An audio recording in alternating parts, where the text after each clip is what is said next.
Highway of Hell Horror Truck Stories. They say the open road is freedom, but some miles belong to something else. Something is waiting for you in the dark. Tonight, we drive through the Highway of Hell.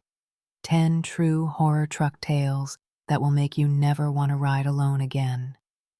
Mile marker 237. Truckers say if you hit mile marker 237 after midnight, you're never alone in your cab, even if you think you are. James had been driving for over 12 hours, rain hammering the windshield, wipers squealing in protest. The highway stretched endlessly, a black ribbon under a bleeding moon hidden behind storm clouds. Exhaustion pressed against his eyelids, his hands gripping the wheel like a lifeline. A sudden flicker in the passenger side mirror made him flinch. At first, he thought it was rain streaking the glass. But then he saw her, pale, soaked to the bone, hair clinging to a ghostly face, eyes hollow, impossibly black, staring straight at him. He blinked. The reflection disappeared. Heart hammering, he tried to rationalize it. A trick of light, fatigue, rain dancing on metal. But then he glanced at the empty seat. She was there, sitting silently, dripping water onto the leather upholstery. Her lips didn't move, yet a voice slithered into his mind. Keep driving. The cab air turned icy, breath misted before him. The radio crackled, a faint whisper buried in static, repeating, "Keep driving." James's hands shook. He swerved toward the nearest rest stop, the tires screaming against wet asphalt. He killed the engine. Silence. And then, movement. The passenger seat was empty. The rain fell harder, but inside, he felt her. A cold hand brushes the back of his neck. Slowly, he turned. Her grin, too wide, too sharp, teeth glinting like broken glass. Her eyes, black pits, locked on his.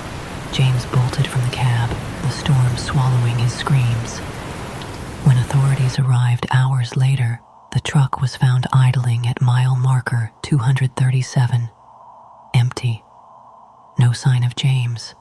Just the passenger seat, wet, cold, and perfectly intact. Breaker 66. You ever hear a voice on the CB that isn't on your channel? Tom loved late-night hauls, the rhythmic hum of his rig, the gentle static of Channel 19, even the monotony of empty highways. These were his companions.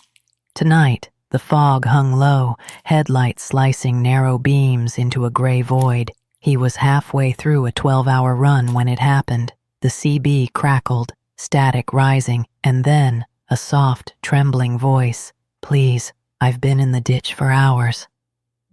Tom froze, hand hovering over the mic. He squinted into the fog, flashlight trembling in his grip. The embankment was slick with rain. Mud clung to the grass. No one, just the dark, empty ditch. He laughed nervously, shaking his head. Maybe a prankster, maybe fatigue. Shrugging, he climbed back into his cab, started the engine. The voice came again. Clearer this time, almost in his ear. "Thanks for stopping. I'm in the back now." Goosebumps prickled his skin. The sleeper berth door creaked. He turned slowly. Empty. But the air felt heavy, oppressive. He could hear his shallow breathing echo against the cab walls. The static intensified, buzzing in rhythm with something else, a faint scratching, wet and dragging, coming from beneath the bunk. The CB sputtered, spitting garbled whispers. "Don't look, don't look." Tom slammed the mic down and leapt out of the rig. The fog swallowed his flashlight beam. Something moved, just at the edge of the light. Quick, jerking, unnatural. He ran to the nearest highway marker, shouting, adrenaline ripping through him. When he finally dared to glance back, the rig sat silently. Channel 66 crackled once more, faint laughter echoing through the static. No one entered the cab again that night. answered the CB, and the rig's GPS would later show it had driven in a slow, erratic circle for hours, as if something had been controlling it. The hitchhiker, some rides you can't drop off. Mark had been driving through the desert for hours, the moon barely cutting through the thick haze of dust and heat waves rising off the asphalt. His rig's headlights stretched out like fingers into the void. Then he saw her, a girl, pale and trembling, thumb outstretched at the roadside. She looked too young to be alone, too thin. Her dress was tattered, fluttering like smoke in the wind. Her eyes, wide and pleading, glimmered with something unnatural under the headlight glow. Mark hesitated.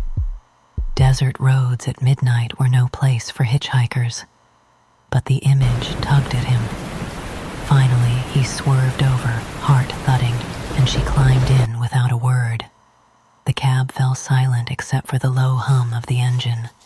The miles stretched endlessly, empty horizon on all sides. Mark tried small talk. Nothing. He glanced over, her head tilted downward, hair hiding her face. Hours passed, and then her voice, soft but chilling.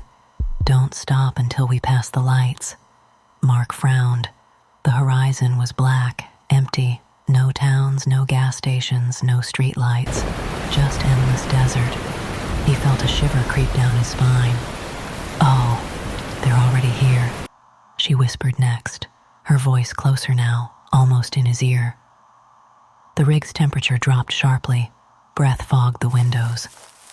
Outside, shadows flickered unnaturally, like something pacing alongside the truck. Tires hit gravel, a sound that shouldn't exist on the empty highway. Mark's hands gripped the wheel so tightly, the knuckles whitened. Every mirror reflection, every shimmer in the headlights, hinted at movement. Something was following them just beyond sight. Suddenly, she lifted her head. Her eyes, black pits swirling with smoke, locked onto him. Her grin widened, impossibly stretched, sharp enough to reflect the moonlight. The truck shook violently.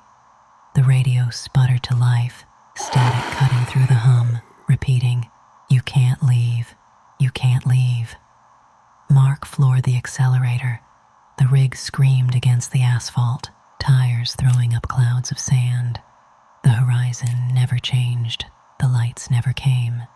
She laughed, a high, warping sound that twisted in his mind. Hours later, the cab was found abandoned.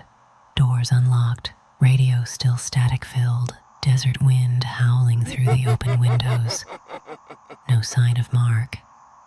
Only the faint echo of a laugh carried across the dunes. Rest Stop 9. Don't stop at Rest Stop 9. The ones who do don't start their engines again. Linda's rig rumbled onto the asphalt of Rest Stop 9, the neon sign flickering weakly through the fog like a dying eye. She'd been on the road for hours, exhaustion pressing against her temples. The lot was nearly empty, the only sounds the hum of her engine and distant wind-rattling signs. She parked, climbing down to stretch. Her boots clicked across wet asphalt. Ahead, a playground lay abandoned, swings swaying gently, though there was no breeze. The smell of rust and decay hung in the air, making her stomach churn. Linda returned hours later, waking from a brief nap to an oppressive silence. The hum of the engine had stopped, replaced by a stillness that pressed against her ears. Her rig sat alone, yet something felt wrong. She glanced toward the playground. One swing slowly moved. A small, childlike figure sat there, hair matted and face hidden. Her heart raced. She blinked. It was gone. Shivers ran down her spine as the cab refused to start. She twisted the keys repeatedly, the engine coughing but dead. Her breath fogged in the cold night air. From somewhere deep in the lot came a faint, childish giggle. She spun around. Nothing. Only shadows stretched unnaturally across cracked pavement. The swings creaked again, rhythmic, deliberate. One of them hit a post with a soft thunk, like a signal. Then footsteps, soft, small, padding across gravel. Close. Circle. Pause. They were all around her rig. She glanced through the windows. Nothing visible, yet the sound of breath, wet, ragged, pressed against the glass. Suddenly the temperature dropped drastically. Frost bloomed across the windshield, twisting into grotesque patterns. Linda yanked the door open. The playground was empty. Her rig, cold as ice. She ran toward the highway, glancing back one last time. In the fog, a small figure stood, staring, its eyes glinting black. She never looked back again. The weight in the trailer. Sometimes the cargo isn't the only thing you're hauling. Rick had always trusted his rig and his instincts. Tonight, he hauled a load of crates bound for a warehouse 3 states away. Everything seemed normal. The boxes stacked neatly, sealed, nothing out of place. But as he drove through the empty highway, a scraping noise echoed from the trailer. At first, it was subtle, a soft drag against metal. He paused, listening. Nothing. Must have been loose crates, he told himself. Minutes later, it happened again. Louder, closer, like claws raking against steel. The hairs on his neck stood on end. He parked at the next rest stop, walking cautiously to the rear of the trailer. The lock clicked in his hand and he yanked the door open. Empty. Not a single crate had moved. Cold air poured out. Heart racing, he shrugged, trying to laugh it off, but the sound came again. This time, a low, sinister whisper right behind him. He spun. Nothing. Just the rain, the empty lot, the faint glow of his taillights. Back in the cab, the trailer seemed heavier. The air inside thickened, oppressive. The radio sputtered with static, whispering his name. Rick, come see. He climbed down to inspect again. The metal latch wouldn't budge. Something inside was pushing outward, unseen, pressing against the walls. A shadow shifted, just at the edge of the light. Then came a wet, dragging sound, circling the trailer. Rick's flashlight flickered. The shadow lunged across the asphalt, then vanished into the night. Whispers rose in the static, overlapping, growing louder. Open! Open! Open! Terrified, Rick drove off, refusing to look in the mirrors. When he finally reached the warehouse, the trailer door was empty. No crates, no sound. Nothing but the sense that something had been riding with him, something that had not left. Mile 13. If you see the black truck on mile 13, don't race it. Night had swallowed the highway. Jason's rig hummed steadily along the empty asphalt, fog curling around the headlights like ghostly fingers. He was alone, except he wasn't sure anymore. A pair of headlights appeared in the rearview mirror, a black semi perfectly matching his route. He pressed the accelerator. So did it. He slowed. So did it. No passing, no distance. Just relentless, silent pursuit. Jason's pulse raced. He tried to rationalize. Another trucker, playing a game. But when the black semi suddenly materialized in front of him on a blind curve, tires squealing, the cab empty, his stomach dropped. No license plate, no driver, just darkness in human form. Fog thickened around his rig, clinging like cold hands. His breath fogged the windshield. Radio static grew, then settled into a low, guttural whisper. You can't leave.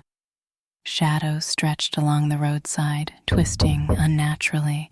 Every reflective surface in the cab, the mirrors, chrome handles, even the GPS, showed fleeting flashes of the black figure, standing, moving, lunging. Jason gripped the wheel, heart hammering. The semi remained in front, its headlights swallowing his path. He swerved, but the truck mirrored him perfectly. Tires screeched, metal groaned. It was everywhere and nowhere at once. Suddenly, the radio blared with distorted laughter. The windshield cracked along a spiderweb pattern. The black figure grinned, teeth sharp and impossibly white, then vanished. Jason blinked. The semi was gone, but the highway stretched endlessly, fog curling like fingers into the darkness. Hours later, local authorities found his rig abandoned, the engine still warm, tires spinning slightly in place, as if the truck had tried to move but couldn't escape. No sign of Jason, only a single, smeared handprint on the dashboard and faint, tire-shaped shadows on the fogged asphalt. The sleeper berth. Ever wake up in your cab but it's not where you parked? Dean's eyes snapped open. The cab smelled faintly of diesel and cold metal, yet something was wrong. The GPS blinked insistently, 200 miles from the rest stop where he had fallen asleep. His rig sat on the asphalt, yet the surrounding road was unfamiliar, fog curling like ghostly fingers around the tires. He rubbed his eyes, convinced he'd dreamed it, but the curtain of the sleeper berth twitched, softly, almost deliberately. "Hello." His voice trembled. Silence, breathing, heavy, slow. Something shifted on the mattress. Dean's heart thumped in his chest. He leapt toward the door, locked. The sound of whispering came from the vents, layered, overlapping. "Don't leave, don't leave." He crawled back, eyes darting across the dim interior. Shadows danced in the corners. His flashlight caught a glint. 2 eyes, black, reflecting light, perched at the edge of the bunk. The cab shook as if something massive had pressed against it from inside. Dean ripped open the sleeper curtain, empty, yet the whispering continued, now closer, almost inside his head. A soft, wet, dragging sound circled the cab. He jumped outside, breathing ragged. The tires had left no tracks. The rig seemed alive. He ran down the highway, fog swallowing the taillights. Behind him, the cab engine roared, a sound too low and guttural to be mechanical. A faint laughter echoed, high and warped. When he dared to look back, the rig was gone, not just missing from sight. It had vanished, leaving only the oppressive fog and the echo of breathing. Hours later, Dean's GPS showed the same stretch of endless road. No rest stop, no landmarks, only the whisper, "You can't leave." Breaker 666. Channel 19 connects you to other drivers. Channel 666 connects you to something else. Jake had been flipping through CB channels, bored on a long haul. Channel 19, the usual chatter, was quiet tonight. Then, out of nowhere, static crackled violently. A whisper slithered through. "Jake." Finally. He froze. His hands tightened on the wheel. The static became laughter. Low, guttural, a mix of human and something not. The reflection in the rearview mirror rippled. Shadows twisted outside the cab, moving unnaturally in the foggy night. Jake tried to respond on the mic, but the buttons froze under his fingers. The laughter grew louder, echoing inside the cab, as if the truck itself resonated with it. The mirrors showed flashes, figures, black and featureless, circling the rig. A cold wind blasted through the cab, chilling him to the bone. The dashboard flickered. The GPS glitched, showing roads that didn't exist, looping endlessly. A whisper, "You belong." Something pounded on the roof of the cab. The sleeper berth curtains twitched violently. Tires screeched against the asphalt as the rig seemed to lurch on its own. The CB continued to spit distorted voices, repeating his name in overlapping layers, faster, more insistent. "Jake, come, join." He tried to escape, gunning the engine, but the road outside had transformed, twisting, looping, fog dense. Shadows stretched along the asphalt, impossible in shape, moving faster than any human could. Jake realized he wasn't driving anymore. He was being herded, led into the unknown. Hours later, locals found the rig abandoned. The engine is still warm. The CB mic crackles with faint laughter. Jake was gone, leaving only the sense of a presence. Watching, waiting, always remembering. Cargo 54. If the manifest says Cargo 54, don't take the job. Every trucker whispered about Cargo 54. Every driver who took the haul came back, changed. Rick thought he could handle it. He shouldn't have. The crates were sealed, ordinary looking, yet from the moment he closed the trailer doors he felt, watched. The metal walls seemed to thrum with quiet life, vibrating subtly against his palms. Hours into the drive, whispers slithered through the cab, soft at first, like a breeze against the window. Look, open, feel. Rick tried to ignore it, shaking off the cold dread settling in his chest. But the trailer shifted, scraping metal against metal, a slow drag like claws over steel. He pulled over, flashlight in hand.